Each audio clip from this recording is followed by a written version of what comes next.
Well, Australians are set to go back to the polls in a matter of months. The Prime Minister has revealed more details about the upcoming Voice to Parliament referendum. The Voice. The Voice to Parliament. The first major hurdle to enshrine an Indigenous voice to Parliament has been overcome.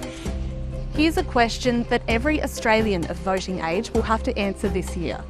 A proposed law to alter the Constitution to recognise the First Peoples of Australia by establishing an Aboriginal and Torres Strait Islander voice. Do you approve this proposed alteration? It's a big question, but your answer will be as simple as yes or no. It's a question that for many poses a few more questions, like what is an Indigenous voice?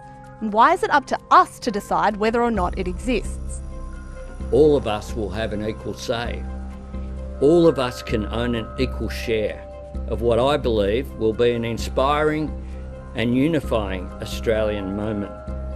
While there's a lot of talk about the voice, things aren't necessarily getting any clearer. Support for an Indigenous voice to Parliament has stalled. All people are asking for is to have a say. We don't need a voice, we need ears. The confusion comes into it when we're not quite sure what the powers will be. And the power that's given to the voice is to make representations. And the Prime Minister has gone down a path where he sees political opportunity and an attempt to wedge, and I don't think that's in our country's best interests. This is a once-in-a-generation chance.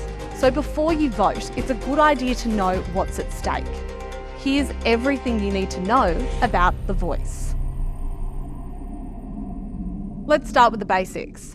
The plan is to put the voice in the Constitution, the document that outlines how Australia is governed. To do anything to the Constitution, there has to be a national vote, the referendum. As a country, we don't change the Constitution often. In fact, we've only tried 44 times in our history, on everything from the railway disputes to local government to the length of parliamentary terms.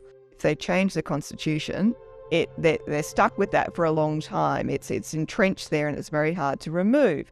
And that makes people very wary of voting for change. 2023 will be the first time in nearly 30 years that we've had a referendum. Your vote will decide whether there should be a group of Indigenous Australians who advise the government on the issues that affect them and their communities. But why do people want a voice in the first place? Since Federation, most governments have struggled to make decisions that improve the lives of Indigenous people. Take the White Australia policy or the Stolen Generations. They were actually policies that made the lives of Indigenous people much harder. Combine that with the issues caused by colonisation, and a lot of Indigenous people are worse off than the broader population in terms of health, wealth and education. Closing that gap has been the aim of a lot of different governments, but nothing has made a huge difference so far. And as of last year, the gap is mostly getting wider. Of all the areas being measured, just a few are on track. Some are actually going backwards. And Indigenous people are still living much shorter lives.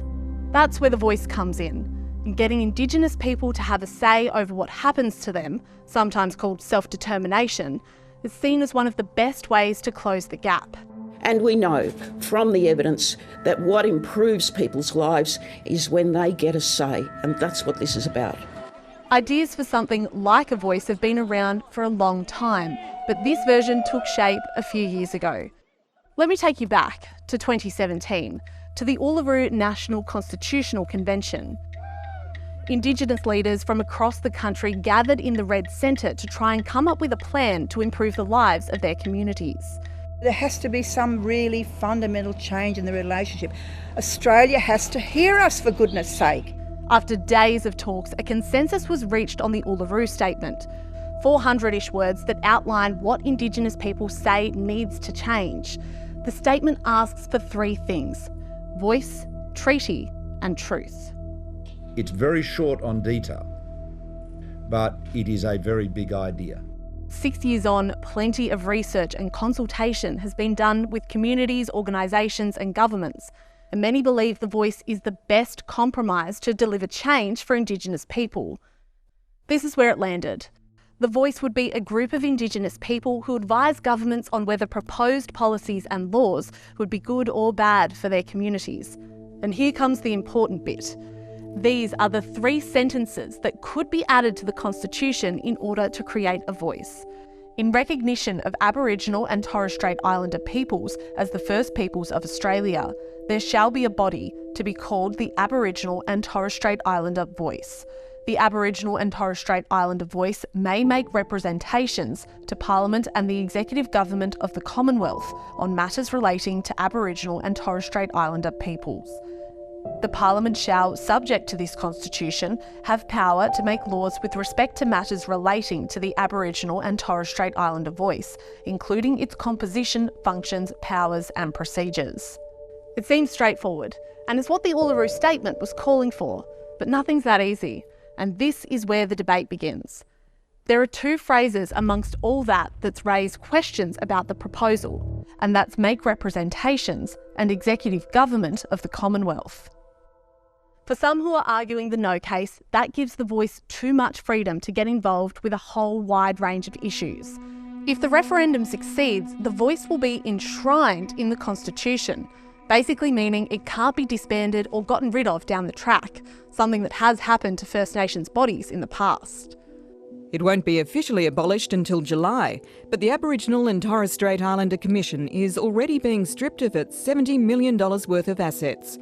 What has happened in most cases, a party will appeal to the voters that it will get rid of this XYZ body because it's clear that it's not working. And that's happened, I think we reckoned 7 times in our history. The nuts and bolts of the voice would be laid out in legislation that would have to pass the Parliament. That means over time all those details could be changed, but the voice would still exist in some form. There are plenty of questions about who and how many people would be on the voice, how they would get elected, what their responsibilities would be, and some people want answers on that before they vote on whether a voice should exist. There are ideas about a lot of those things already. Most of them come from this report. Professors Tom Calma and Marcia Langton wrote it in 2021 after speaking with thousands of people and organisations across the country. So let's talk details. Their model for the voice is twofold. First, there would be local and regional voice groups that would be designed and run by communities in whatever way suits them best. The idea is to move away from organisations acting on behalf of communities and empower them to speak for themselves. Those local and regional groups would feed into a national voice. 24 different people covering 35 regions. 5 of them would represent the remote communities, and 3 would be from the Torres Strait. The local and regional voice groups would decide who gets to be on a national voice. Then the different voice groups would work with each other and all different levels of government, from the federal parliament to the local councils. The expectation is the voice would be consulted early on in policy making when it affects Indigenous people, and the voice would road test ideas and make suggestions on how they could be improved. The voice wouldn't have the power to stop policies and laws from going ahead, and any advice it gave could theoretically be ignored. This isn't necessarily the model the government would eventually put into law, but given how much consultation went into the report, it'll at least be a starting point for whatever ends up being put to the Parliament. So why won't the government tell us exactly what the voice will be before we vote? The thing is, with the detail on the voice, even if the referendum succeeds, the Parliament will still write the laws on it. That legislation will still go through the Parliament, so things like how many people are on it and how much public funding it gets could be debated and changed, like any bill. Secondly, a general rule of thumb for getting a referendum over the line is keeping it simple. Section 128 says the Constitution can only be changed when a double majority is reached at a national vote. That means a majority of all voters, as well as a majority of the states, have to vote yes. So to get it over the line, the referendum would need the support of over 8.5 million of the 17 million enrolled voters, and 4 out of the 6 states. Votes in the territories would go towards the national total. Of 44 referendums held to try and change the Constitution since 1901, only 8 have been successful, and the last successful vote was back in 1977. And that's why the government is resisting giving too much detail. It doesn't want the debate about what the voice could be to drown out whether we should have one. And that's what happened to the Republic. The Australian people have had their say and they have said no. Experts pretty much agree one of the reasons the Republic proposal didn't pass was the debate stopped being about whether or not Australia should be a republic and turned into a debate about what kind of republic it should be. It's a sort of area where you need to keep all supporters together and not break off into factions, because once that happens, it's more likely to fail, and it might well take another 20, 25, 30 years before you can get it back on the agenda again. This time around, the government is trying to avoid those pitfalls by balancing symbolic words with tangible action and keeping it to one simple question on the principle of a voice: whether there should be an Indigenous group that advises governments about policy, yes or no. There's another part of this, and that's the truth and treaty part of the Uluru Statement. It's called a Makarrata Commission, and it's equally important, but it's not what we'll be voting on at the referendum.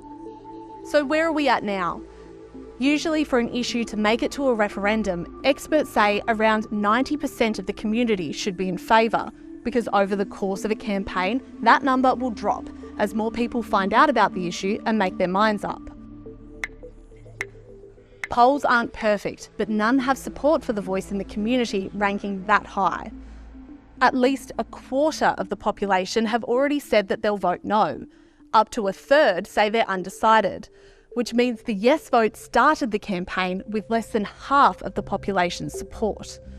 Even within the Indigenous community, there are a range of views on the voice, and there are questions being raised over whether this is the right thing to do. Do we want to become an advisory body to the colonial system? To not fix the economic issues, education and so on that needs to be done. We want our own black parliament. We want self-determination. Many have lived through Indigenous bodies being created and corrupted and abolished, and have lost faith in institutions. There's also the fact that the voice will be able to give advice only, but the parliament and governments don't have to take it on board. That has some worried it'll just be symbolic and not deliver real change. Some people want more action on truth-telling and treaty before the voice, and some want more practical policies tackling disadvantage to be rolled out. Others want a different type of recognition, like seats in the Senate reserved for Indigenous representatives, where they could theoretically have more of a say. And there are those who see the Constitution as a colonial document, and they don't want to be recognised in it. In the broader population, there are some who don't think Indigenous Australians should have a designated channel to the Parliament. But supporters say change has to happen, and this model is the best compromise to get First Nations people both constitutional recognition and a say on government policy. The existence of a voice for Aboriginal and Torres Strait Islander peoples does not negate anyone else's abilities to be heard, to have their voices as heard as well. It's not a zero-sum game here. So that's just about everything you need to know before you decide whether you vote yes or no to change the Constitution. Everyone will get an equal say over what happens, and whatever way the vote lands, it'll be a defining moment for the nation.